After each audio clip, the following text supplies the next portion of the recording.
She sent me a selfie with another guy, captioned upgraded. I didn't reply, just sent the screenshot to her parents and the venue we booked for our wedding. Her whole family is blowing up my phone, but I'm busy unbooking my future. Hey viewers, just a quick thanks. Over 14% of you are already subscribed, and it means the world. If you're new here and enjoy these stories, join the family by hitting that subscribe button. We're on the road to 10,000. Man, I can't believe I'm writing this, but I need to get it out somewhere. This whole mess started about a month ago, but really blew up 3 weeks ago. My fiancée Stephanie and I were supposed to get married in 3 months. We'd been together for 2 years, engaged for 6 months. Everything was planned, paid for, and ready to go. I thought we were solid. I'm 28, she's 26. I work in software development. She works as a social media manager for some fitness influencer. We met through mutual friends and clicked right away. Or at least I thought we did. Looking back, there were signs, but I ignored them. Stephanie was always on her phone, always posting stories and selfies. Always worried about her image and how things looked online. But I figured that was just her job. You know? The problem started about a month ago when she began working with this new client, some fitness model named Derek, who has like 200K followers on Instagram. Suddenly, Stephanie was working late all the time. Photo shoots, marketing campaigns, strategy sessions. Derek's really committed to growing his brand, she'd say. We're working on some big collaborations. That's great, babe. Just don't burn yourself out. Oh, I won't. This is actually really fun. Derek's so creative and motivated, red flag, but I trusted her. A week later, she started going to Derek's gym with him for work. She said, had to understand his brand and aesthetic firsthand. It's research. Dan, I need to know what his audience connects with. Since when does social media management require going to the gym? Since influencer marketing became about authentic experiences, I need to be able to speak his language. Another red flag that I stupidly ignored. 2 weeks before everything blew up, Stephanie started dressing differently. Tighter clothes, more revealing outfits. When I mentioned it, she said it was for work. Derek's audience expects a certain look from people associated with his brand. I need to fit the aesthetic. You're not in his content though. Sometimes I am behind the scenes stuff. It's all about authenticity, Dan. The Friday before everything went down, Stephanie said she had to work late with Derek on some urgent campaign. Said she'd probably be out until midnight or later. Another late night. Sorry, babe. Derek's launching something big Monday and we need to get everything perfect. All right. Text me when you're heading home. Will do. Love you. She didn't text me, didn't come home that night either. Saturday morning. I woke up to a message saying she'd stayed at her friend Kelly's place because they worked so late, and she was too tired to drive home. Sorry, babe. Derek's campaign took forever. Crashed at Kelly's. See you later today. Something felt off, so I called Kelly. Dan, I haven't seen Stephanie in weeks. She definitely didn't stay here last night. So, Stephanie had lied about where she was, spent the night somewhere else, and made up a story about it. Saturday afternoon, I was at my buddy Mike's place watching the game when I got a notification that Stephanie had posted an Instagram story and tagged me in it. I opened Instagram expecting some work-related post. Instead, I saw a selfie of her and Derek at some fancy restaurant. She was leaning into him, smiling huge. He had his arm around her, looking way too comfortable. The text on the story said, upgraded, with a bunch of heart emojis, and she tagged me, so I'd definitely see it. I immediately took a screenshot and screen recorded the story. Since I knew it would disappear in 24 hours, good thing, because I was going to need that evidence. Mike noticed something was wrong. Dude, you okay? You look like you've seen a ghost. I showed him the screenshot. Holy Dan, is this real? Apparently, what are you going to do? I honestly don't know. My first instinct was to call her, demand an explanation, ask what the hell was going on, but then I realized something. She just told me everything I needed to know. She'd moved on, found someone better, upgraded, and she wanted me to know about it. So, instead of calling her, I started making some strategic decisions. First, I called my buddy Tom, who's a lawyer. Tom, it's Dan. I need some quick advice about wedding contracts. What's going on? I explained the situation and sent him the screenshot. Dan, that's brutal. What do you want to know? If I cancel everything, what am I liable for? Depends on the contracts. Generally, you're on the hook for cancellation fees. But if you can prove cause like infidelity, some vendors might work with you. What counts as proof? That Instagram story is pretty damning evidence. Send that to vendors when you cancel. Might help with refunds. Next, I called Stephanie's dad, Robert. We'd always gotten along well, and he'd helped pay for part of the wedding. Hey Robert, it's Dan. I need to talk to you about something serious. Of course, Dan, what's up? Stephanie posted something on Instagram today that I think you should see. I'm going to text it to you. I sent him the screenshot.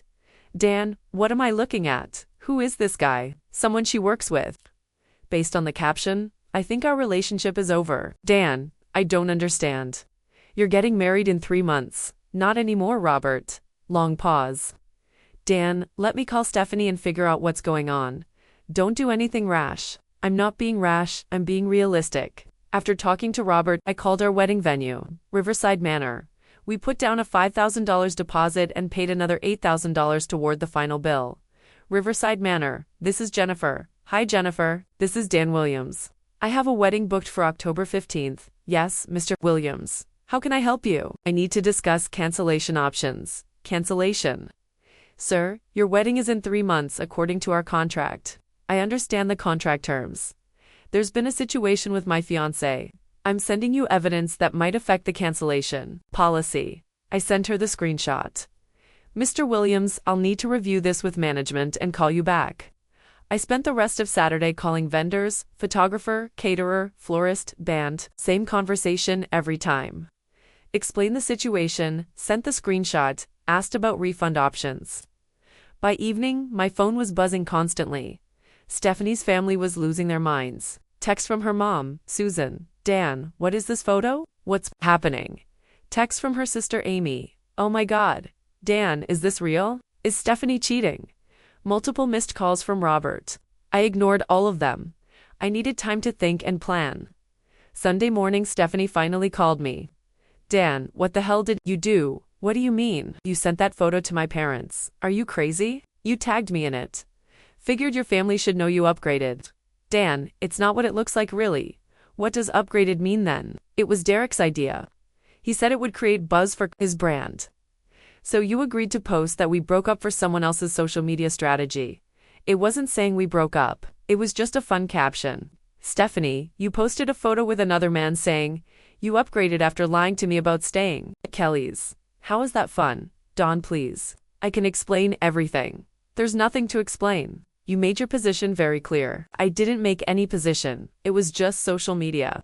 Was staying at Derek's place Friday night? Just social media too. Silence. That's what I thought, Dan. Nothing happened. Stephanie, even if nothing physical happened, you emotionally cheated and then announced your upgrade. Publicly, we're done. Dan, please don't do this. I hung up. Sunday afternoon, I got callbacks from most of the vendors. Jennifer from the venue called first. Mr. Williams, I spoke with our management about your situation, and given the evidence you provided, we're classifying this as breach of good faith by the other party. We can refund 75% of your payments. Seriously. The Instagram post clearly shows your fiancé publicly ending the relationship. That's not a standard cold feet situation. The photographer David was even more understanding. Dan, I saw the screenshot. That's really messed up. We're refunding your full deposit, David. That's incredibly generous. My wife said if I didn't refund everything after seeing that photo, she'd divorce me too. The caterer agreed to 60% refund. The florist, 50%. The band kept the deposit, but didn't charge the cancellation fee. All told, I recovered about 70% of what we'd spent, much better than I expected. Sunday evening, Stephanie showed up at my apartment crying. Dan, please. We need to talk about this rationally. I thought we covered everything on the phone. No, we didn't. You're ruining everything over a misunderstanding. What's the misunderstanding? That you upgraded to someone else. It was just a social media post. Dan, it doesn't mean anything. It means enough that you tagged me to make sure I saw. Derek suggested that he said it would get more engagement if people thought it was real. So, you agreed to fake a relationship upgrade for social media engagement? It wasn't fake, it was just exaggerated. Stephanie, you're a social media professional. You know what? That post communicated to everyone who saw it. I didn't think about how you'd react. You didn't think about how your fiancé would react to you posting about upgrading to another man? I thought you'd understand it was work. Work doesn't involve staying overnight at clients' houses. I fell asleep on his couch. And work doesn't involve posting relationship content with clients. It was just one post that ended our relationship.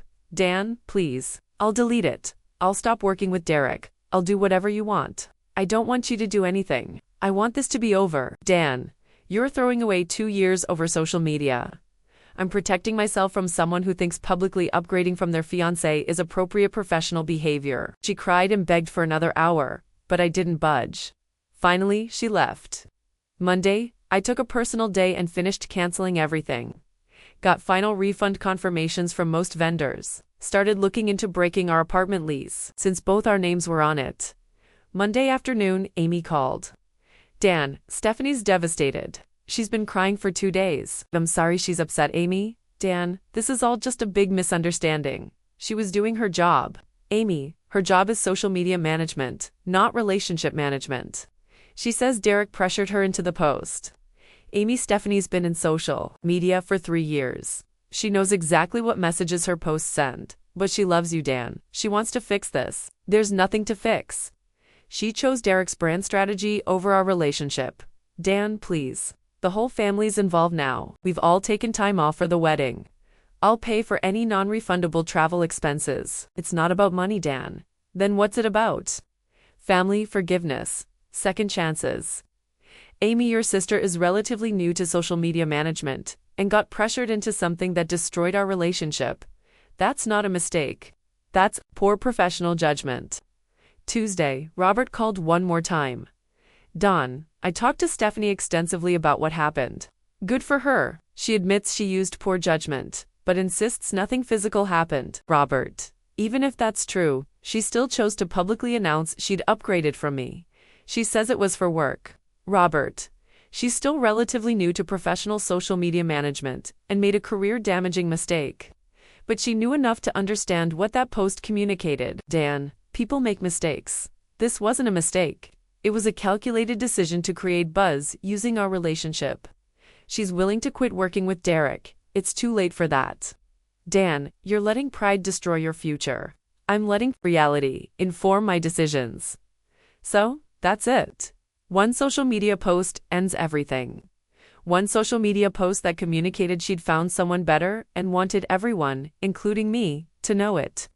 It's been 3 weeks since the Instagram story. I've blocked Stephanie everywhere. The vendors finished processing refunds. I found a new apartment and moved out last weekend. My friends have been supportive. Mike especially keeps reminding me I made the right call. Dan, anyone who posts that kind of content about their relationship isn't ready for marriage. I know, it just sucks that it took this to figure it out. Better now than after the wedding.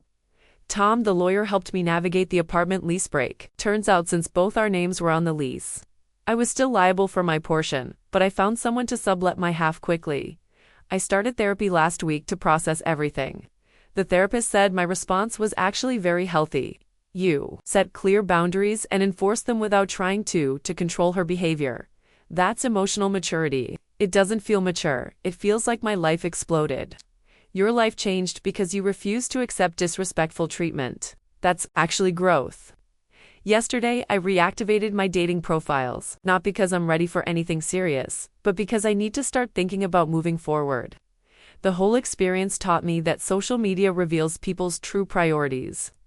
Stephanie chose viral content over relationship respect, chose professional buzz over personal commitment.